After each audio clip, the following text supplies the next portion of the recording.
अस्सलामुअलैकुम स्टूडेंट्स। आज हम नाइन्थ क्लास की फिजिक्स के चैप्टर नंबर 3 का लेक्चर नंबर 15 पढ़ेंगे, जो कि हमारी बुक के पेज नंबर 76 से लेके 78 तक मौजूद है। और आज का हमारा जो टॉपिक है वो है सर्कुलर मोशन।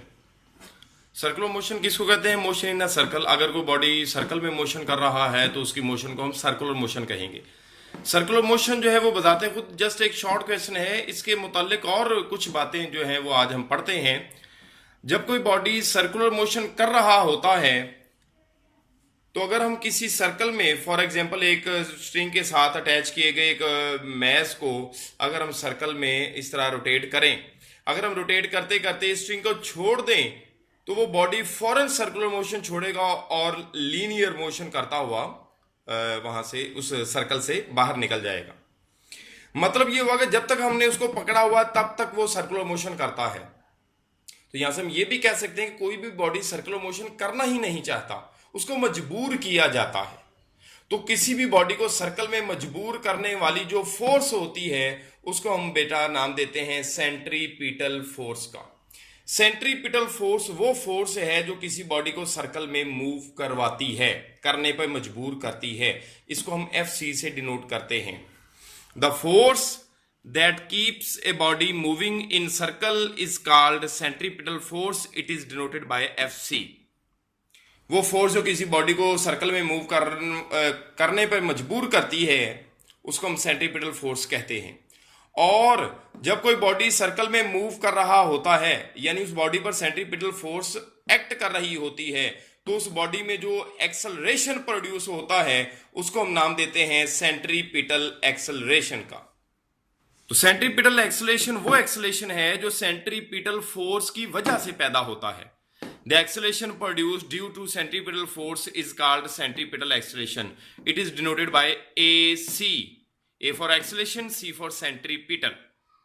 तो बेटा मैं आपको फिर वो अहम पॉइंट जो है वो रिवाइज करवाता चलूं कि कोई भी बॉडी सर्कल में मूव तभी करेगा जब उस बॉडी पर कौन सी फोर्स एक्ट होगी? Centripetal force.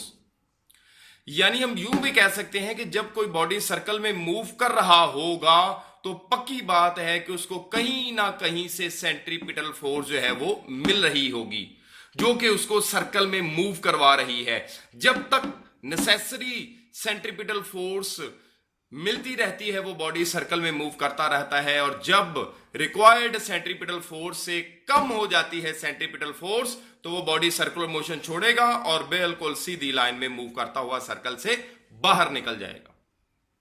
तो एक्चुअली होता ये है कि जब कोई बॉडी सर्कल में मूव कर रहा होता है तो बॉडी की वेलोसिटी जो है वो इस तरह इस डायरेक्शन में होती है, स्ट्रेट, और बॉडी पर एक्ट होने वाली सेंट्रीपिटल फोर्स उसको अट्रैक्ट करती है towards the centre. Centripetal force की डायरेक्शन हमेशा जो है वो towards the centre of the circle होती है।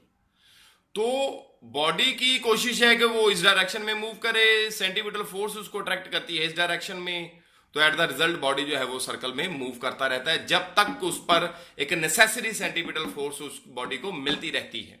कहां से मिलती है? ये हर सर्कुलर मोशन में डिफरेंट सोर्स हो सकता है।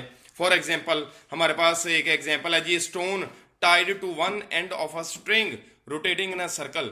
अगर हम एक स्ट्रिंग के साथ एक स्टोन को बांध कर घुमाते हैं, रोटेट करते हैं, तो इस एग्जाम्पल में जो स्ट्रिंग की टेंशन है वो प्रोवाइड कर रही होती है सेंट्रीपिटल फोर्स। जब तक स्ट्रिंग में टेंशन होगी वो बॉडी रोटेट करता रहेगा। जब स्ट्रिंग की टेंशन खत्म हो जाएगी, यानी उस पर एक्ट होने वाली सेंट्रीपिटल फोर्स खत्म हो जाएगी, वो बॉडी सर्कल में मूव नहीं करेगा।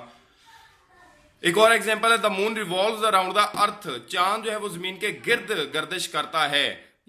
तो गिर्द गर्दिश करता है, इसको सेंट्रीपिटल फोर्स कहां से मिलती है? अर्थ की जो ग्रेविटेशनल फोर्स है वही चांद को रिक्वायर्ड सेंट्रीपिटल फोर्स है वो प्रोवाइड करती है। The gravitational force of earth provides the necessary centripetal force.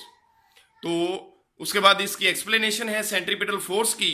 तो सेंट्रीपिटल फोर्स फॉर एग्जांपल एक बॉडी जिसका मास m है वो r रेडियस के सर्कल में मूव कर रहा है v वेलोसिटी के साथ, तो इस बॉडी पर सेंट्रीपिटल फोर्स डेफिनेटली एक्ट हो रही है जो कि इसको सर्कल में मूव करवा रही है। सेंट्रीपिटल फोर्स एक्ट हो रही है तो उसकी वजह से सेंट्रीपिटल एक्सेलरेशन प्रोड्यूस हो रहा होगा। तो सेंट्रीपिटल एक्सेलरेशन का जो फार्मूला बनता है AC इक्वल होता है v square over r। v body की वेलोसिटी, उसका square over radius of the circle. According to second law of motion centripetal force is, second law of motion क्या होता है, F is equal to M ए।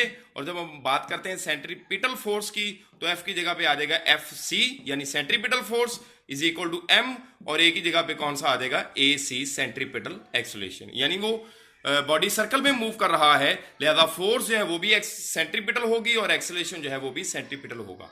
तो ये second law of motion हो गया, इसको हम इस तरह लिख सकते हैं। और इस इक्वेशन में ये जो सेंट्रीपिटल एक्सेलरेशन की वैल्यू है ये पुट कर देते हैं यहाँ पर, तो ये बन जाएगा FC एज इट इज आ जाएगा, M एज इट इज आ जाएगा, और AC की जगह पर क्या आ जाएगा, V स्क्वायर ओवर R। तो सेंट्रीपिटल फोर्स का फार्मूला क्या बन गया, MV स्क्वायर ओवर R। तो सेंट्रीपिटल फोर्स है वो मास के डायरेक्टली प्रोपोर्शनल है, V के स्क्वायर के डायरेक्टली प्रोपोर्शनल है, और रेडियस ऑफ सर्कल के इनवर्सली प्रोपोर्शनल है।